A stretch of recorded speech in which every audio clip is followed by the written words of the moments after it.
Now, at the top of the show, I showed you how the Trump derangement syndrome is kicking in again, with critics suggesting that Donald Trump is undermining NATO with these comments.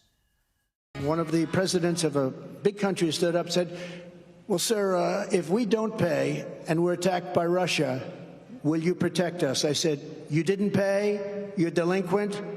He said, yes, let's say that happened. No, I would not protect you. In fact, I would encourage them to do whatever the hell they want. You got to pay. You got to pay your bills. Now, the truth is, of course, that in his own unorthodox and provocative way, Trump's trying to bolster NATO by getting the Europeans to do more, as he did when he was in office. But that reality doesn't seem to quieten the hysterical critics of Donald Trump.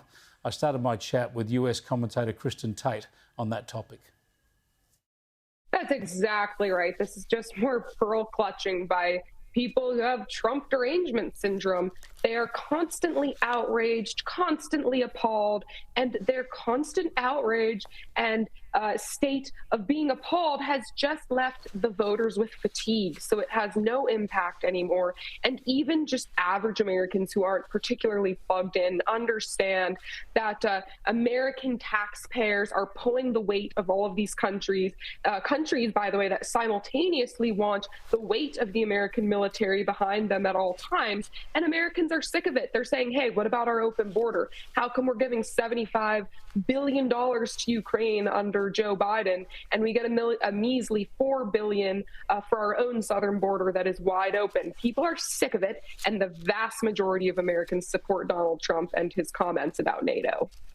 Yeah, I love that term, pearl clutching. But you're dead right. I mean, the Trump critics don't do themselves any favours because they just wind underneath his wings. Any ordinary person, anyone with any common sense, knows exactly what he's doing there. He's saying to the NATO nations, stump up, do more for yourself. So he's not undermining NATO. He's trying to strengthen NATO. And he actually did that when he was in the White House himself. He got a lot of those countries to spend a bit more on defending themselves. So their interpretation is virtually the opposite of reality. So no wonder Joe Biden, meantime, is having a hell of a time. I couldn't help but notice the latest ABC News Ipsos poll.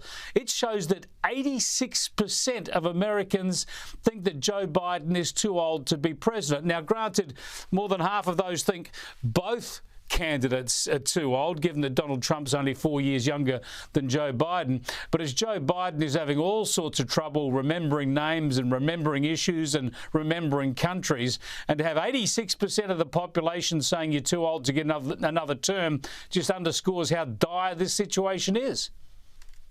What's shocking to me is not that 86% of Americans think he's too old. It's that 14% think he's not too old, Chris. Who is that 14%? I mean, it is so clear that this is a president who is well past his prime. He is losing his mental capabilities. There was a press conference a few days ago that was just so painful to watch. He's mixing up names of countries. He doesn't know what he's talking about. He stops speaking in the middle of his sentences. This has gotten so bad, Chris, that even the New York Times now, it seems, has turned on Joe Biden because they realize this is a disaster and he is clearly not capable of this. This is a quote from the New York Times, an editorial author. He, quote, simply should not be running for re-election. Another quote, this is a political disaster. This is supposed to be his biggest cheerleading outlet. The question is not at this point whether Democrat insiders want him gone. That is very obvious. They realize he's a political loser. The question is, will he willingly go? And that's a real question. He seems very committed to staying in this race. It could be an act. He could step aside, right before the convention, as you and I have talked about many times. But that's the question. The Democrat insiders, they clearly want him to be replaced. But fear not, the president has a way to fight back. Never mind that his security apparatus says that TikTok is a security threat to the US government, that US government employees shouldn't be on TikTok. The president's joined TikTok. Have a listen to his first post. Game or halftime show? Game. Jason Kelce or Travis Kelce? Mama Kelce. I understand she makes great chocolate chip cookies. Deviously plotting to rig the season so the Chiefs would make the Super Bowl, or the Chiefs just being a good football team? I'd get in trouble if I told you. Trump or Biden? Are you kidding? Biden. Kristin, I don't think that's going to win back the young voters. Excuse me, Chris, I'm trying to get the permanent cringe off my face. I mean, this is just like so cringeworthy on so many levels.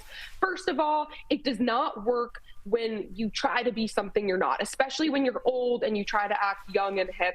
Young people can smell that from a mile away. It does not help your case at all. This will not get any young voters. And it's so clear that this was not President Biden's idea. This is, young staffers wheeling him into the room and forcing him like a prisoner, a hostage, making these videos. It's just so pathetic. And yes, to your point, TikTok is basically a Chinese spy app.